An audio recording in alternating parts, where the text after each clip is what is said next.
et Filii et Spiritus Sancti. Amen. Dominus vobiscum.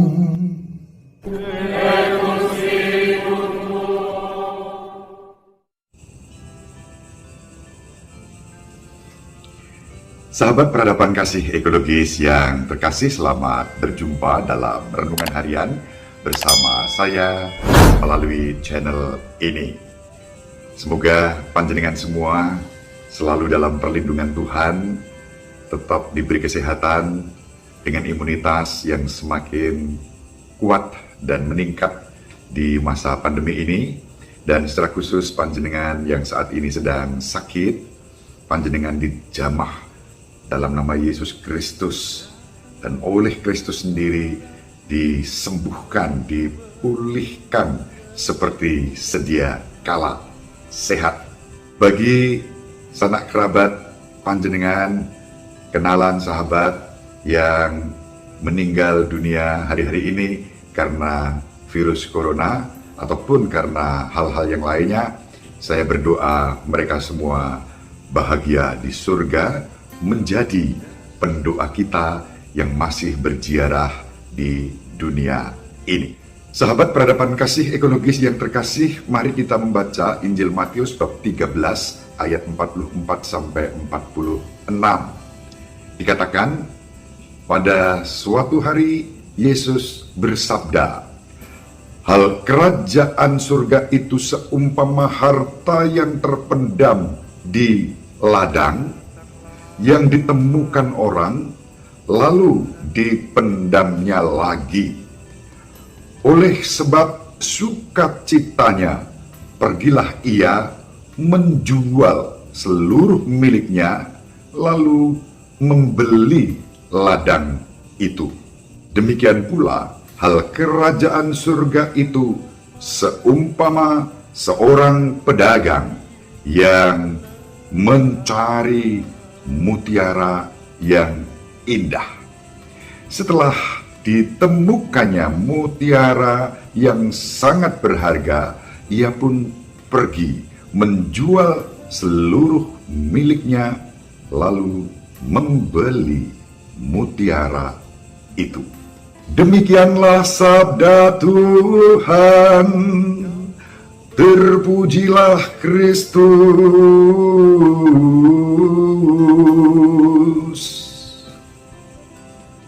Sahabat peradaban kasih ekologis yang terkasih, kalau dikatakan ada orang menemukan harta karun di ladang, lalu menjual seluruh miliknya dan kemudian membeli ladang itu, atau serupa, ada orang menemukan mutiara dan menjual seluruh harta miliknya demi membeli mutiara yang sangat berharga itu, apa artinya? Tentu kita tidak sedang dihadapkan pada suatu sikap yang rakus, yang tamak, yang serakah, ingin memiliki lebih dan lebih. Sama sekali tidak. Karena apa? Ada proses yang tidak mudah di situ. Ada proses pengosongan diri untuk kemudian mendapatkan kepenuhan. Seseorang mengikhlaskan, merelakan apa yang ada padanya demi sesuatu yang lebih berharga, yakni harta karun. Hal yang sama dengan yang mencari mutiara yang indah itu. Dia menjual seluruh miliknya untuk kemudian membeli mutiara yang berharga itu. Ada aspek totalitas, ada aspek sacrifice, pengorbanan di balik semua itu demi memperoleh sesuatu yang lebih. Jadi upaya untuk memperoleh sesuatu yang lebih ini dilakukan dengan cara pengorbanan dia sendiri. Bukan dengan mengorbankan orang lain, bukan dengan menari di atas penderitaan orang lain untuk mengail di air keruh, tetapi dengan segala daya upaya untuk mendapatkan sesuatu yang lebih. Dan nilai lebih itulah yang oleh Yesus digambarkan sebagai kerajaan surga. Kerajaan surga selalu mempunyai nilai lebih, nilai tambah, nilai plus bagi kehidupan kita. Tetapi untuk mendapatkan kerajaan surga itu dibutuhkan totalitas, pengorbanan, bahkan merelakan apa yang sudah ada untuk mendapatkan kerajaan surga. Kita diajak untuk meninggalkan kenyamanan yang ada sekarang dan kemudian berjuang untuk mendapatkan kerajaan surga. Meninggalkan zona nyaman menuju pada zona yang beresiko, tetapi demi mendapatkan kerajaan surga. Dalam konteks hidup sehari-hari kita tidak mudah mendapatkan sesuatu yang lebih berharga secara objektif. Berharga bukan hanya yang bermanfaat untuk dirinya sendiri, tetapi juga untuk orang lain. Itu bukan perkara yang mudah. Ada pengalaman dalam sejarah gereja, seorang santo yang kita kenal dengan nama Yohanes dari Salib.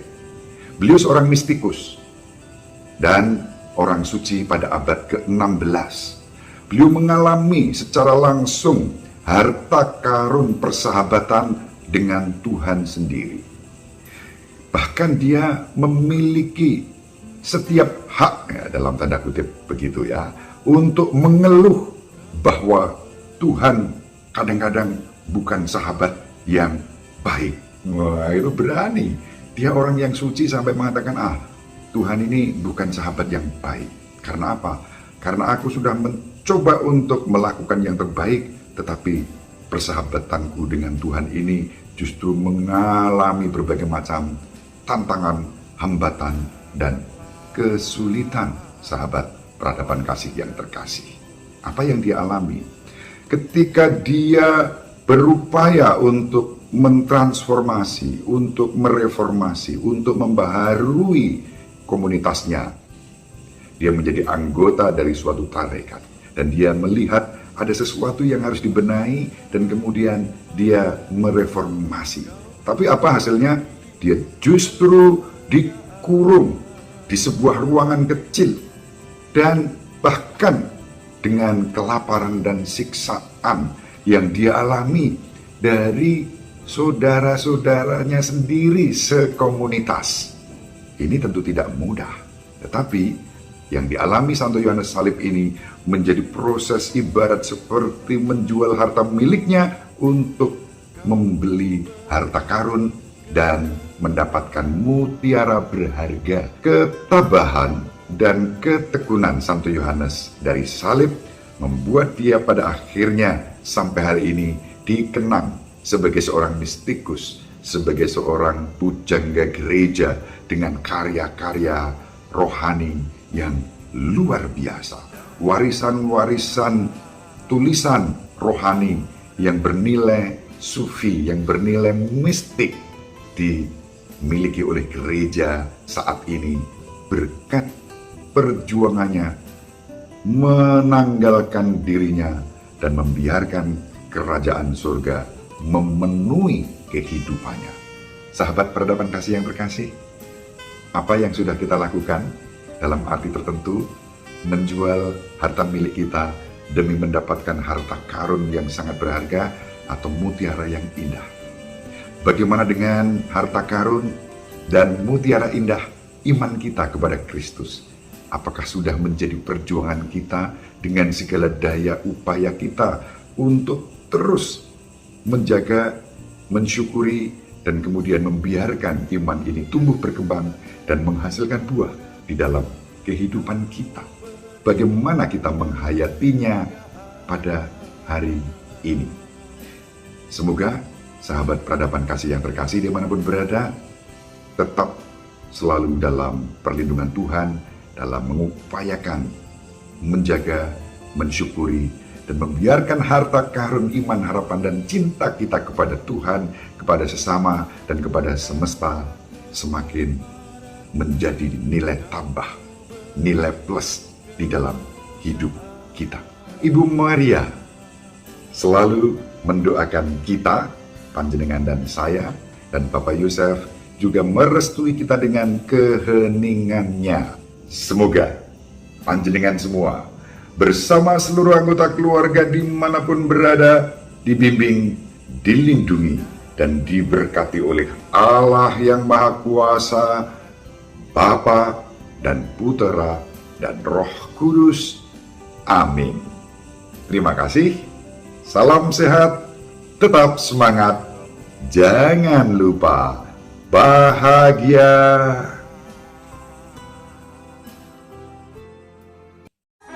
Sahabat peradaban kasih yang terkasih, sampai jumpa pada episode berikutnya. Terima kasih atas kebersamaan kita. Salam peradaban kasih ekologis, berkah